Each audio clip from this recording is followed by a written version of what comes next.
With the 2015 NCAA tournament underway, it seems as though March Madness is everywhere. But fans and marketers can often cross the line and infringe on the NCAA's intellectual property rights. I'm joined by Doug Masters, managing partner for Loeb & Loeb, who is also the NCAA's intellectual property lawyer. So, Doug, how has the NCAA positioned March Madness to be such a strong and iconic brand that it's become? Well, it is a valuable brand. Marketers continue to desire to associate with it, but it's important to make sure that those who don't pay for the right to associate with it don't get to exploit it. So enforcement is part of keeping the value of the relationships with the sponsors as high as they are. So how does the NCAA then determine the trademarks that are infringed upon during the tournament?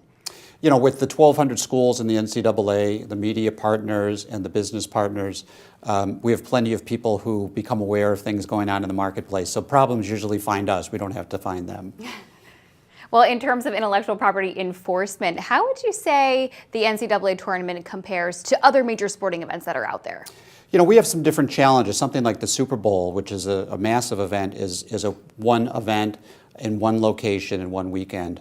Because the March Madness lasts for over 3 weeks and has multiple venues and involves 68 different schools in different geographical areas, the range of problems that we see or the potential issues that we see are a lot broader, and there's a lot more room for mischief because of the fact that it takes 3 weeks for the event to take place. So speaking to that then, what's the trend going forward? Is the NCAA seeing more violations as March Madness gets bigger and bigger every single year? Are we seeing a decline in them as they work harder to combat them? Yeah, frankly, because of the success we've had in the enforcement, the aggressiveness that we've taken, I think most people have raised their sensitivity and awareness. There's still people who don't care about where the line is drawn and choose to go over it.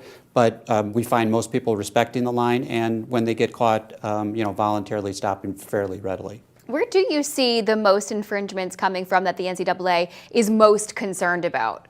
I think the two buckets of things that would be the most concern are things that would be offensive, association with alcohol, tobacco, pornography, and then also marketing in categories where we have a partner actively working with the NCAA, and in those areas, the room for confusion and problems is greater. So how has the source of most of trademark infringements changed over time, especially with the rise of technology? Well, we're seeing a lot more activation on social media, both with the official partners of the NCAA as well as infringers. And fortunately, as the social media outlets like Facebook and Twitter have become more mature as companies, the mechanisms for dealing with those things have become easier and quicker. So there are internal mechanisms at most social media that allow us to effectively take care of this.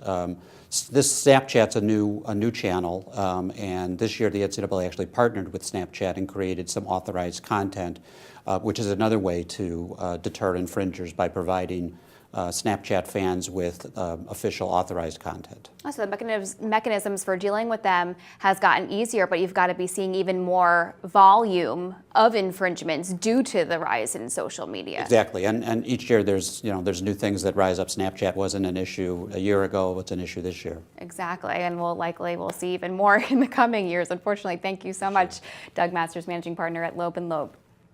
And I'm Brittany Umar for The Street.